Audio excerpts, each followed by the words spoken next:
Saya terima kasih tim saya, kabinet saya, semuanya kerja dengan baik, kerja dengan cepat.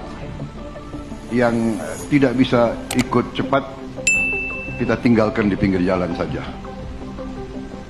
Terima kasih semuanya, dan dengan mengucap Bismillahirrahmanirrahim, pada siang hari ini, hari Minggu 29 Juni 2025, saya Prabowo Subianto, Presiden Republik Indonesia,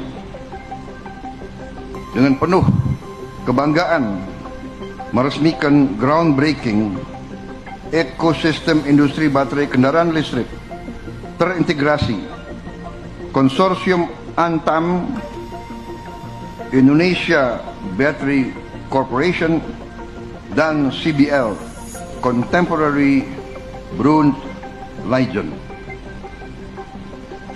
Terima kasih.